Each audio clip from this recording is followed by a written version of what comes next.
A paz do Senhor, crianças, tudo bem com vocês? Estamos aqui para mais uma lição da escola dominical. Estamos trabalhando na lição do terceiro trimestre da CPAD, da classe de 11 e 12 anos. Essa é a lição que a gente vai estar lidando, é a lição 5, numa lição que está falando sobre o livro de João, que é um livro muito bom, que fala de fatos que aconteceram, relatados por um apóstolo que estava bem pertinho de Jesus, que era João.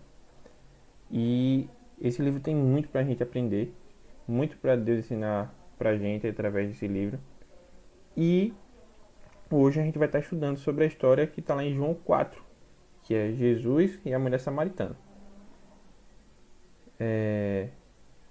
Nós somos lá da Cidade de Deus, de Alagoas, meu nome é Tio César, e a gente vai estar começando mais essa aula. Antes de começar, vamos orar? A gente tem um pedido de oração especial que, infelizmente, mas a gente sabe que Deus está no controle de todas essas coisas. E a gente quer pedir pela vida da família da irmã Vitória. Não só pela vida da família da irmã Vitória, como também pela família do pastor Jairo Clementino, que acabou falecendo nesse período. E também pela vida da irmã Vitória, que por acaso, um dos nossos alunos, o Andrews, o Gabriel Andrews, ele é neto da irmã Vitória, que faleceu esse final de semana passado. Então, assim, vamos orar por essa família, para que Deus esteja consolando, para que Deus esteja ajudando não só essa família, mas todas as outras que acabaram perdendo seus entes queridos nessa pandemia. E vamos agradecer a Deus por hoje a gente estar bem, estar com saúde e tá podendo passar por esse momento tão difícil que a gente está vivendo. Andrews, eu chamo ele é Gabriel, o nome de seu nome é Gabriel, mas eu sempre lhe chamo de Andrews. Decorei assim. A gente tá torcendo por vocês e tá orando por vocês, Andrews. Deus te abençoe e não se sinta só nesse momento, porque Deus está com vocês. Tá certo? A gente tem uma igreja orando por vocês. Tá bom? Vamos orar? Senhor Deus, muito obrigado por mais esse dia de vida, muito obrigado por mais essa lição. Muito obrigado por ter chegado mais esse domingo, Deus. Obrigado pela pandemia estar passando. Muito obrigado, Senhor, porque o Senhor tem restaurado a sociedade dessa situação. Muito obrigado pelo teu cuidado por nós, Deus. Muito obrigado por tudo, Senhor. Queremos te pedir, Senhor, pela vida de todas as famílias enlutadas, Senhor. Inclusive a família da irmã Vitória e a família do pastor Jairo, Senhor. E entre tantas outras, Senhor, que perderam seus entes queridos. Queremos te pedir, Senhor, que o Senhor esteja consolando, cuidando, dirigindo, Senhor, nesse momento tão difícil, que o Senhor esteja sendo o suporte que essas famílias precisam, Senhor, o consolo que essas famílias precisam. Esteja com todos, Senhor. E ajude, Senhor, a passar por esse momento e serem curados por Ti. Esteja conosco, Senhor, nessa volta às atividades normais. Esteja nos dirigindo, esteja nos conduzindo e nos preparando, Deus, para continuar fazendo a Tua vontade, independente de qualquer momento. Abençoa essa aula, Senhor, nos conduza, nos dirija, nos ensina aquilo que o Senhor quer passar para o nosso coração, Deus. Queremos te pedir isso no nome de Jesus Cristo.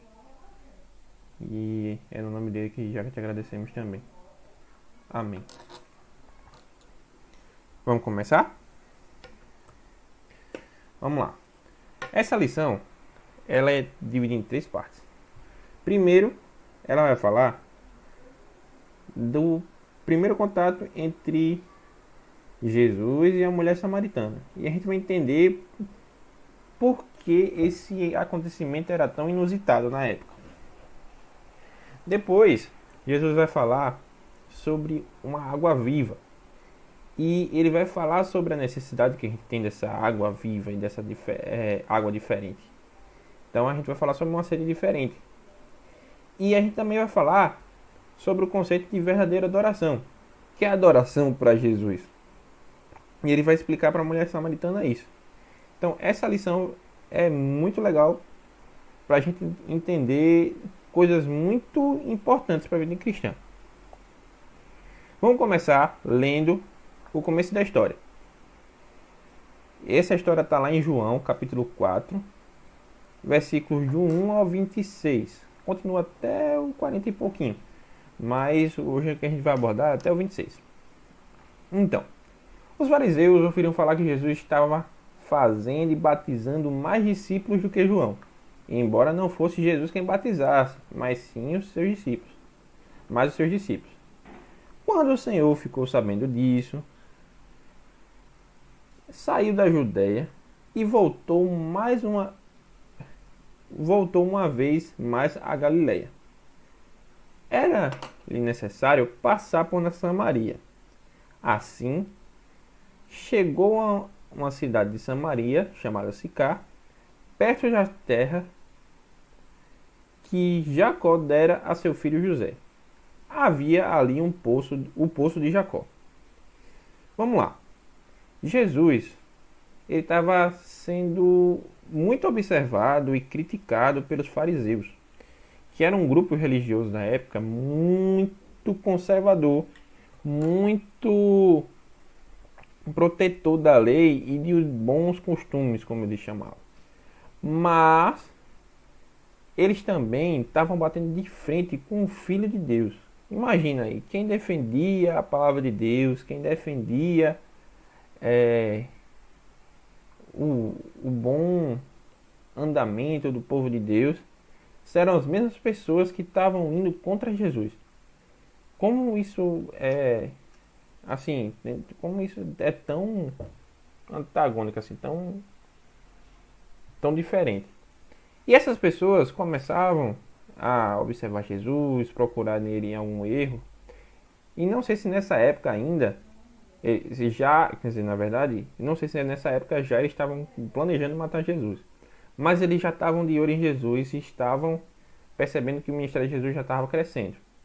E aí, Jesus, quando ficou sabendo disso, saiu da Judéia e voltou mais uma vez a Galiléia.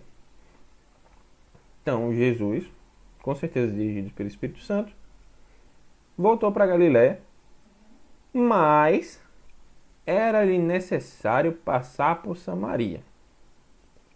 Interessante que Jesus, ele não fazia as coisas simplesmente porque dava na telha, como também deve ser a gente. A gente devia ser guiado pelo Espírito Santo de Deus, pelas necessidades que o Espírito Santo de Deus apresenta para a gente. E assim, isso não é fácil. Eu vou dizer a você que eu já acertei e já errei muito nesse ponto. Mas com certeza é muito recompensador a gente seguir o que o Espírito Santo está dizendo para a gente fazer e ver que Deus estava justamente chamando você para abençoar a vida de outras pessoas. Quem sabe Deus não está querendo falar com você, para você consolar um colega, para você falar de Deus para um amigo, para você evangelizar uma pessoa que está próxima a você, para você abençoar outra pessoa, outro colega seu que está perto de você. Não na escola, né? Porque agora no período de pandemia ninguém está muito perto por causa da escola. Pode estar perto por causa da família e outras coisas. Mas até por via virtual você pode evangelizar um amigo, você pode falar de Deus para um amigo. E às vezes a gente fica com medo de obedecer a Deus ou com medo do que vai acontecer. Mas com certeza quando a gente obedece o chamado de Deus, a gente vai ver Deus fazendo coisas muito lindas através da gente. E aí, continuando a história, Jesus chegou a uma cidade de Samaria chamada Sicar. E ali era perto das terras que Jacó dera ao seu filho José. E ali havia um poço de Jacó. Então toda essa história vai estar ali, perto desse poço. E por que a gente vai falar desse poço? Porque Jesus vai falar de um contraste de duas águas. E a gente vai explicar isso mais pra frente.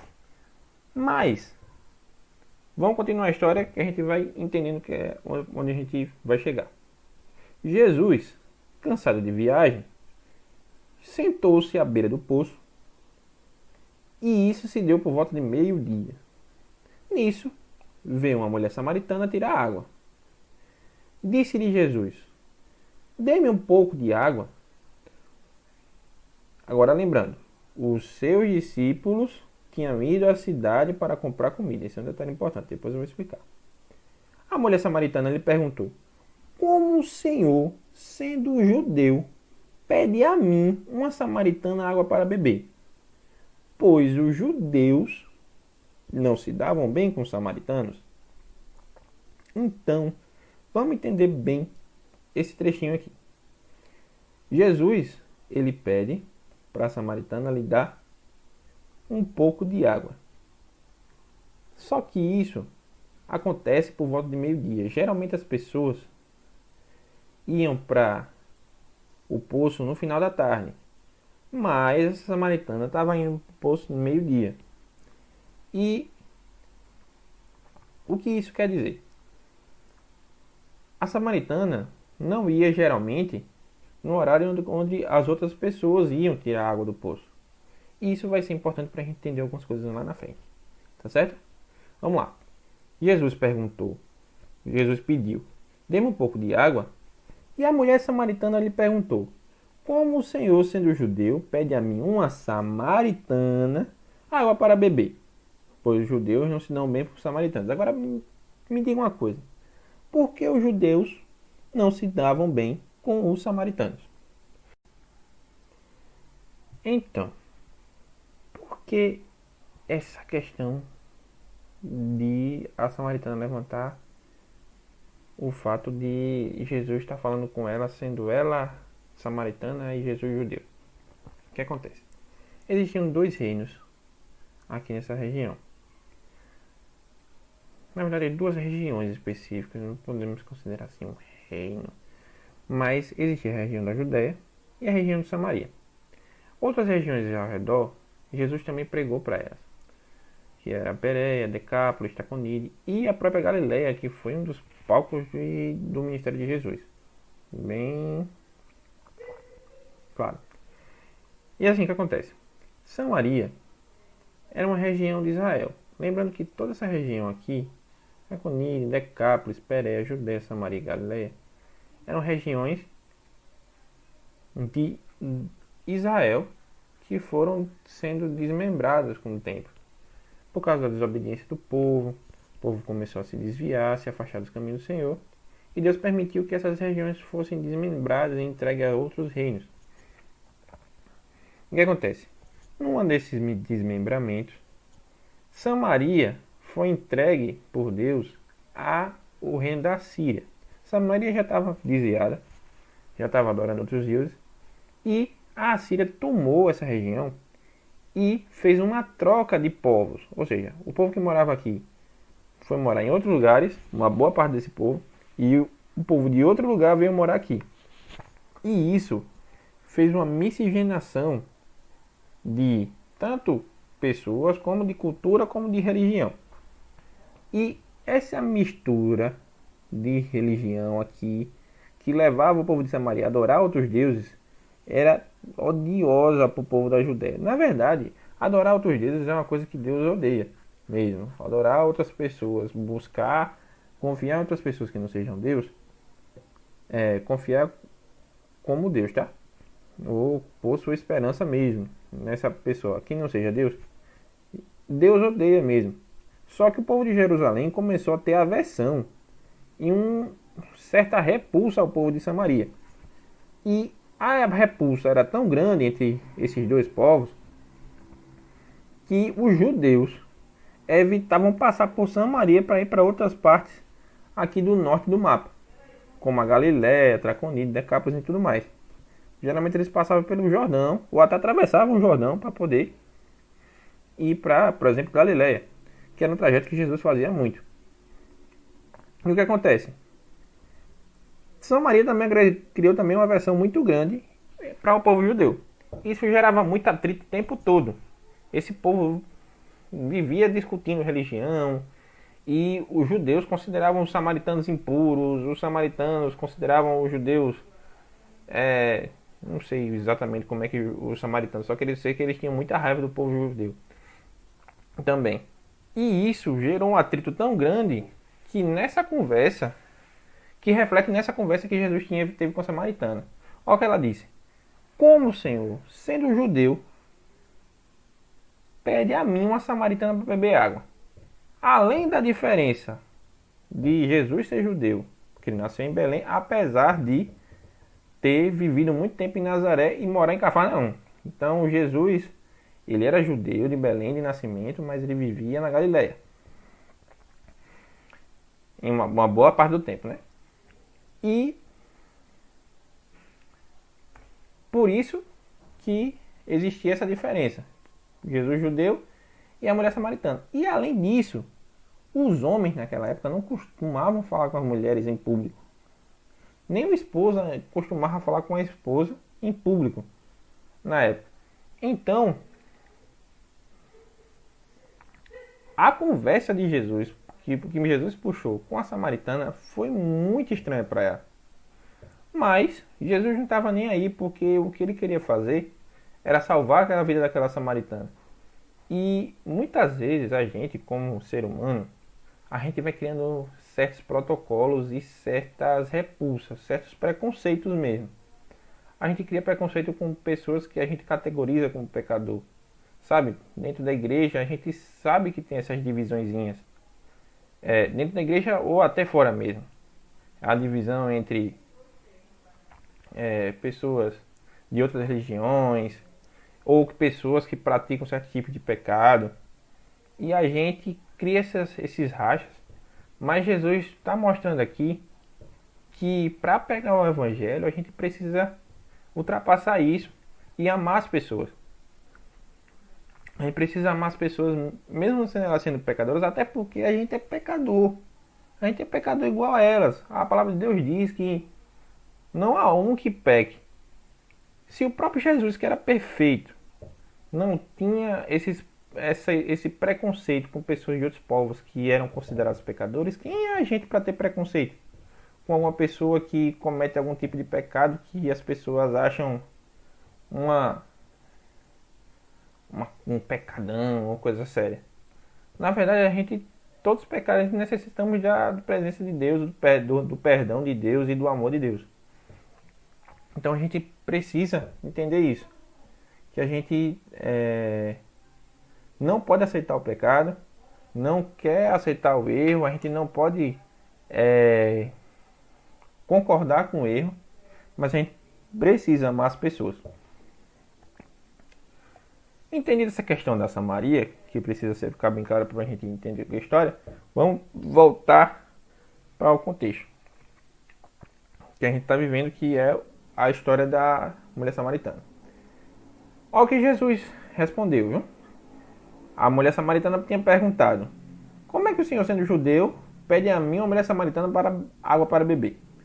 Olha o que Jesus respondeu: se você conhecesse o dom de Deus e quem lhe está pedindo água, você lhe teria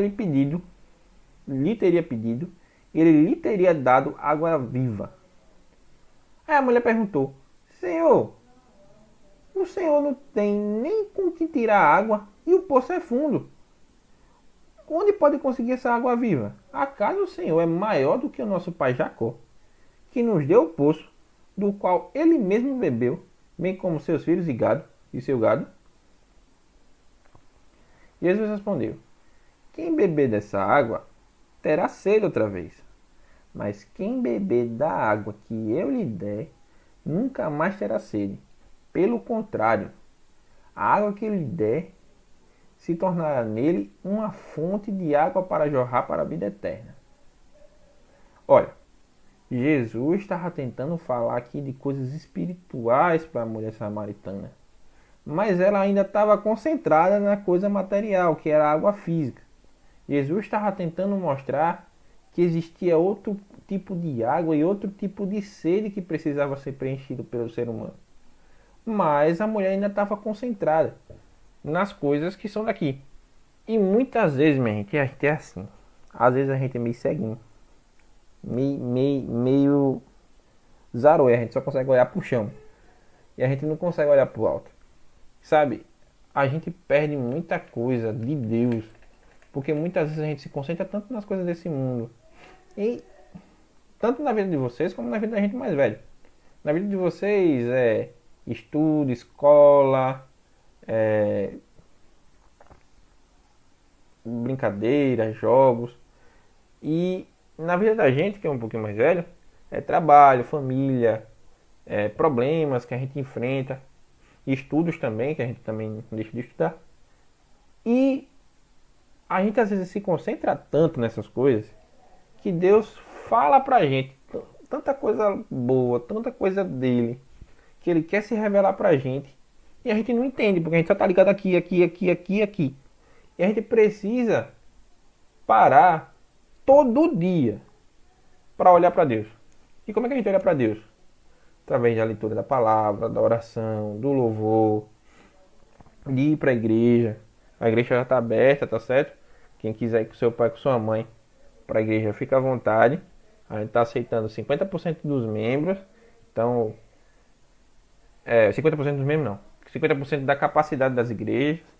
Então, você que está com saudade da igreja, está querendo voltar, não se preocupe, as igrejas estão providenciando sempre um álcool gel para sua mão, estão providenciando sempre toda uma estrutura para poder a gente poder cultuar a Deus juntos, mas seguindo todas as recomendações do governo, tá certo?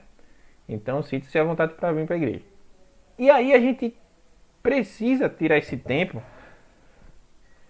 para poder buscar a Deus, porque senão a gente fica concentrado nas coisas aqui de baixo e perde coisas tão boas que Deus podia revelar pra gente, coisas tão maravilhosas que Deus podia fazer na vida da gente. E a gente acaba passando despercebido porque a gente está se concentrado só nas coisas daqui. Então a gente precisa pedir a Deus que abra nosso entendimento, pedir a Deus que abra a nossa visão para entender que Deus tem muito mais do que uma vida física pra gente. Entendeu? E Jesus aqui, é interessante que Jesus está se aproximando com uma fonte da verdadeira vida. Essa água viva, ela jorra dentro da pessoa, gera uma fonte e jorra para a vida eterna. Quem é essa água viva que se transforma numa fonte para a gente? Isso aqui é um símbolo do próprio Espírito Santo, que vem viver em nós a partir do momento que a gente aceita Jesus.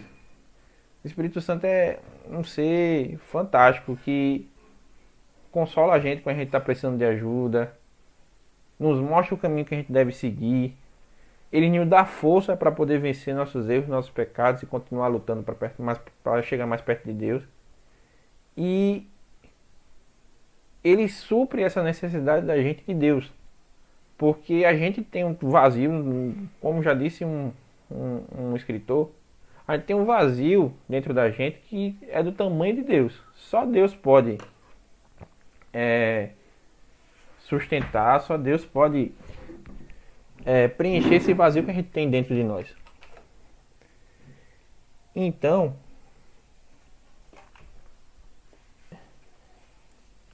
essa mulher estava tendo a oportunidade de conhecer a Cristo e de saber o que Jesus já ia fazer depois que ele ressuscitasse, que era oferecer o Espírito Santo para viver dentro da gente.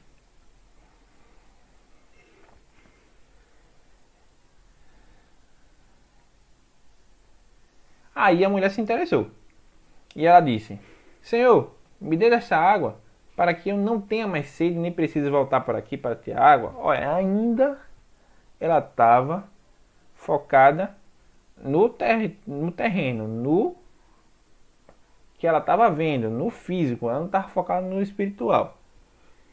E interessante ver que ela não estava pensando em não voltar mais para aquele poço para tirar água. E por que ela não estava pensando? Olha o que Jesus disse. Ele disse: vá e chame seu marido e volte. Foi que ela disse?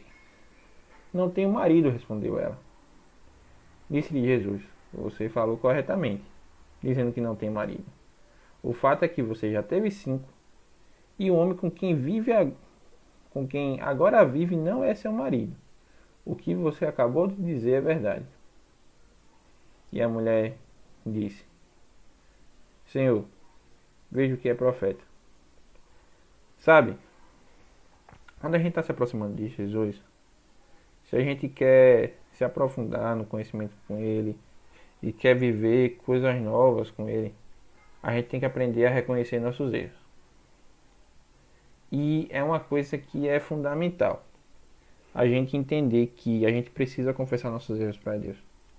Muitas vezes a gente é dirigido pelos nossos pais, aí faz aquela oração: oh, Senhor, perdoa todos os meus pecados e tal. Mas tem uma regra interessante na vida espiritual.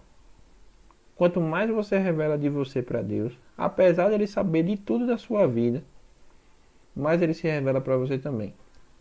E isso passa pela confissão dos nossos erros. Deus, Ele quer fazer muita coisa na nossa vida. Mas se a gente não reconhece que está errado e confessa isso para Ele, Ele não faz porque Ele quer que a gente seja sincero com Ele. Ele quer que a gente seja transparente com Ele. Ele não quer que a gente fique escondendo as coisas dele. Por incrível que pareça, que às vezes a gente quer esconder as coisas de Deus, mesmo sabendo que Ele sabe todas as coisas. Mas Ele quer que a gente seja sincero. Ele não quer que a gente fique escondendo as coisas ou tentando se justificar diante dele, que é um defeito da gente muito grande. É tentar se justificar diante de Deus, dizendo que eu não fiz isso, isso não é pecado, isso não é errado e tudo mais.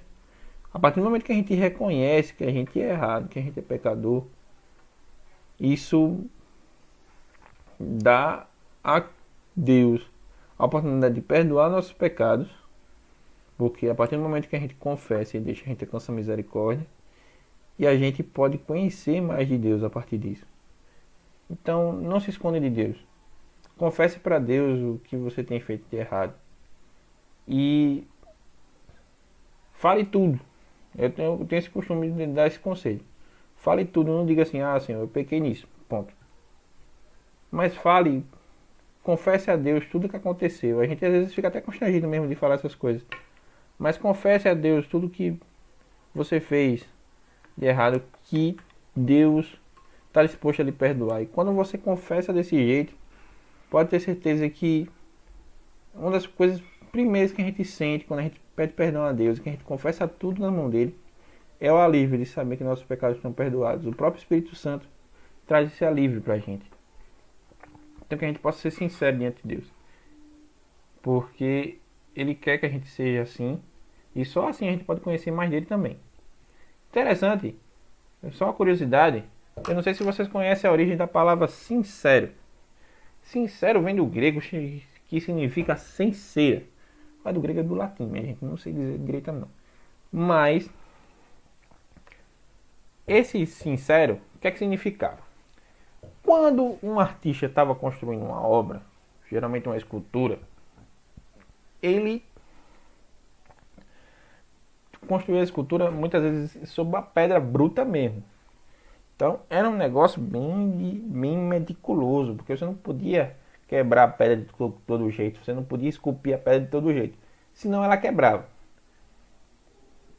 E aí, quando ela quebrava, ficava feio, o artista ia ter que construir toda aquela arte de novo, com todo aquele detalhe de novo. E isso não era legal. Então, alguns artistas, para conservar a arte do jeito que estava, para ficar bonitinha ainda, eles pegavam a parte que estava quebrada, pegavam cera, sabe cera de vela? Parafina, uma cera assim parecida. Pronto, eles derretiam essa cera em cima do pedaço que estava quebrado, ou em cima da parte onde tinha quebrado, e derretia essa cera e colava a parte que estava quebrada. Só que quem era esperto, quem era vivo, antes de comprar uma peça dessa, de comprar uma peça de um escultor desse, ele pegava a peça e colocava no sol. A cera da época era um pouquinho mais mole do que a cera de hoje. E quando você colocava essa escultura, essa estátua, essa arte no sol, a cera começava a derreter e o pedaço da parte da escultura que estava colado caía. Então, a história do sincero é essa. Às vezes a gente quer esconder nossas falhas com cera. Só que não adianta a gente esconder com cera, porque quando o sol bate, a cera derrete e acaba mostrando nossos erros. É melhor a gente mostrar nossos erros de fato, para que a gente possa ser reconstruído por Deus, do que ficar escondendo, escondendo, escondendo, e quando o sol bater, o pedaço que está quebrado cair e o nosso erro ficar bem escancarado. Tá certo? A verdadeira adoração. Olha aqui o desenrolar da história. Depois que aquela mulher descobriu que Jesus já sabia muito sobre a história dela, e que ela disse que ele era profeta, ela perguntou uma coisa muito interessante para Jesus. Jesus, onde é que a gente deve adorar? Os judeus dizem que a gente deve adorar em Jerusalém. Nossos pais dizem que a gente deve adorar no Monte Gerizim. Onde é que a gente deve adorar de fato? E Jesus disse uma coisa bem clara. No entanto, está chegando a hora de que, e de fato já chegou, de que os verdadeiros adorarão ao Pai em espírito e em verdade. São esses os adoradores que o Pai procura. Deus é espírito, e é necessário que os seus adoradores o adorem em espírito e em verdade. Sabe? Então, Jesus estava dizendo o seguinte: não importa, a partir do momento que eu cumpri meu propósito aqui na terra, que era morrer por nós, pagar o preço pelos nossos pecados e fazer de nós agora morada do Espírito Santo, não vai mais importar o lugar onde a gente vai adorar. A gente pode adorar na igreja, a gente deve adorar na igreja, a gente deve adorar com o nosso louvor, a gente deve adorar com a leitura bíblica no coração, a gente deve adorar com nossos irmãos, a gente deve conviver com nossos irmãos, mas a adoração agora não está restrita só a isso, ao templo, a um louvor público ou qualquer coisa do tipo. A adoração tem que estar na nossa vida, no nosso cotidiano, tem que estar no nosso relacionamento com as outras pessoas. A partir do momento que a gente entrega a nossa vida a Deus e a gente pede perdão pelos nossos pecados e entrega a nossa vida e aceita Jesus como nosso Senhor e Salvador, nossa vida tem que ser adoração.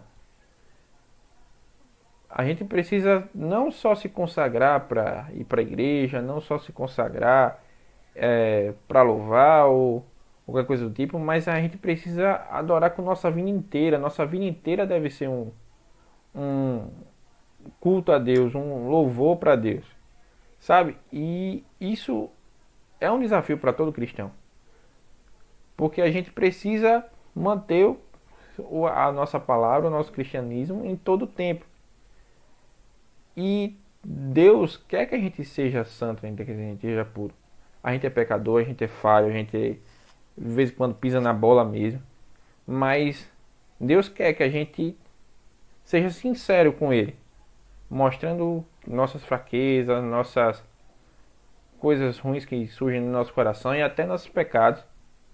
Mas Deus quer que a gente corra para Ele, peça perdão pelos nossos erros e continue lutando para viver uma vida santa diante dele, porque essa é a adoração que ele quer pra gente, a adoração que a gente leva pra nossa vida, a adoração que a gente leva pra nossa vida, para buscar ele em todo tempo, para entregar nossa vida a ele em todo tempo, pra gente adorar ele não só por cá, para parecer bonitinho para as outras pessoas, mas adorar a Deus quando ninguém está vendo. Adorar a Deus com nossa vida quando ninguém está vendo, só Deus. Então, o Deus nos chama para a gente adorar em todo lugar. Seja no trabalho, seja na escola, seja com nossos colegas. A partir do momento que a gente vive uma vida querendo obedecer a Deus e cumprindo aquilo que Ele pede para a gente está adorando a Deus ali. Os adoradores vão adorar em todo o tempo, em espírito e em verdade. Em espírito, porque Deus é espírito. E a gente vai estar adorando a Deus, glorificando a Ele com a nossa vida. E olha que massa, no final das contas. Disse a mulher: eu sei que o Messias, chamado Cristo, está para vir. Quando ele vier, ele explicará tudo para nós. Então Jesus declarou: eu sou o Messias, eu que estou falando com você. Minha gente, vocês não sabem como era raro Jesus, o próprio Jesus dizer que era o Messias. Poucas pessoas na Bíblia tiveram esse privilégio de ouvir da própria boca de Jesus que era o Messias.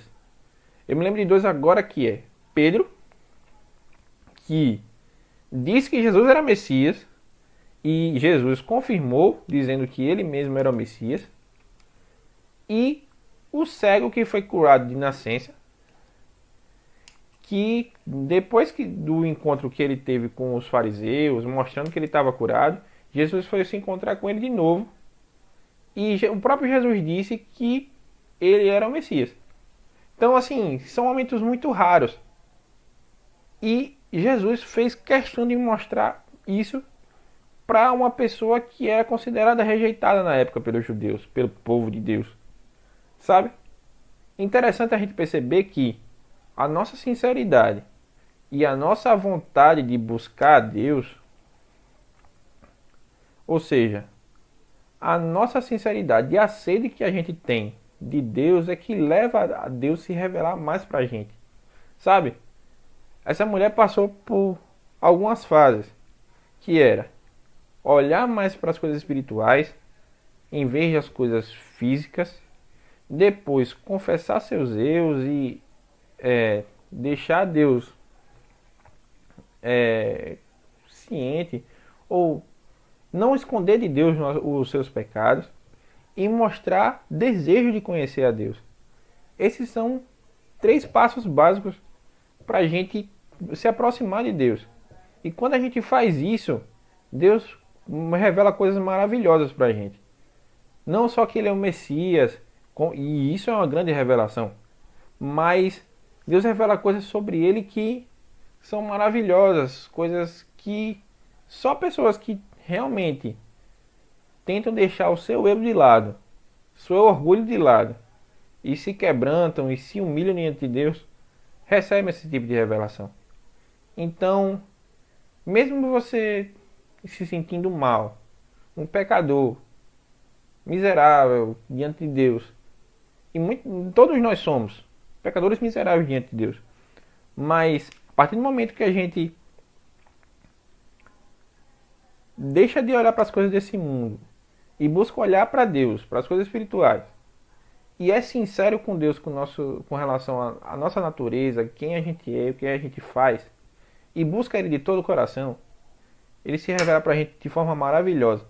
E interessante que, logo depois desse momento, a mulher saiu espalhando para toda a cidade quem era Jesus.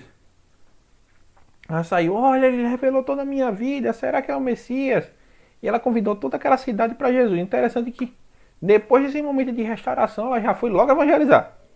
Então Deus faz assim com a gente. Mesmo a gente...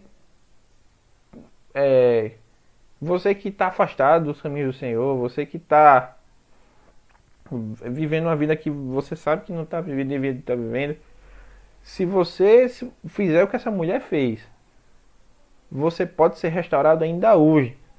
E Deus pode lhe usar para levar outras pessoas para perto de Deus. Então que a gente possa seguir os passos dessa mulher todos os dias. Se quebrantar diante de Deus, buscar a Deus, ser intenso e sincero com Deus, que Ele vai mostrar coisas maravilhosas pra gente. E para concluir, Jesus, Ele não faz acepção de pessoas, mas Ele busca que a gente busque Ele com sinceridade de coração. Ele busca pessoas que busquem Ele com sinceridade de coração. Aquela mulher, mesmo ela estando meio atropelada com algumas coisas dessa vida, acabou pecando, não, pecou mesmo. Mas ela tinha uma sede de Deus. E Deus contemplava isso. E Deus quis matar a sede dessa mulher de Deus. Então que a gente não tenha esse preconceito com relação a outras pessoas. E que a gente possa repetir o exemplo dessa mulher. De se quebrantar a Deus com sinceridade de coração. Porque Jesus está disposto a se revelar a todo mundo que tem sede dele. E outra coisa, muitas vezes a gente está tão focado em coisas terrenas que a gente não compreende aquilo que Deus quer falar conosco. Mas a gente precisa olhar para Jesus, para a gente entender o que Ele quer para nós.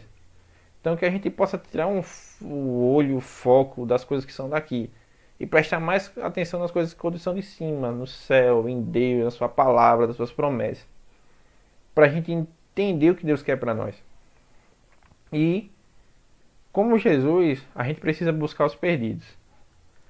A gente não pode concordar com erros deles. A gente não pode concordar com o pecado. A gente não pode concordar com o erro. Mas a gente precisa amar as pessoas, sem preconceito. Então que a gente possa seguir o exemplo de Jesus. Mesmo lutando contra o pecado, mesmo não pecando e dando exemplo para todo mundo que não peca. Mas ele amava as outras pessoas e não discriminava elas, nem diziam para elas que elas estavam no inferno, que elas iam se perder. Mas ele ia resgatar aquilo que estava perdido. Tá certo? Deus abençoe vocês. Uma boa semana na presença de Deus. Que a gente possa se encontrar o mais breve possível. Estamos torcendo para que as aulas infantis voltem o mais rápido possível. Mas a gente está esperando também a liberação do governo e a gente precisa respeitar as autoridades. Então que a gente esteja orando para que logo em breve a gente esteja se encontrando lá na escola dominical. Tá certo? Deus abençoe vocês. Tenham uma boa noite. E vamos orar para terminar? Uma boa noite não, eu estou gravando à noite, mas deve ser um bom dia para vocês. Então, vamos orar? Senhor Deus, muito obrigado, Senhor, por essa lição. Muito obrigado pelo teu amor por nós. Muito obrigado, Senhor, por revelar através da história dessa mulher o que o Senhor quer fazer nas nossas vidas também. Perdoa nossas falhas, Senhor. Perdoa todos os nossos pecados. Perdoa tudo aquilo que a gente tem feito que não te agrada. E Espírito Santo, vem nos conduzir, Senhor. Vem nos preencher. Vem nos dar da tua água, Senhor. Vem nos dar da tua presença. Para que a gente possa vencer a nossos vícios, nossos erros e nossos pecados. E nos aproximar de ti cada vez mais, Senhor. Nos ajude, Senhor, a sermos teus servos e a não discriminar as pessoas, nem olhar com elas com preconceito.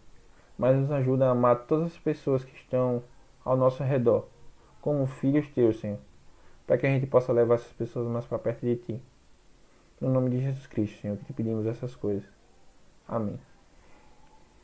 Deus abençoe e até a próxima.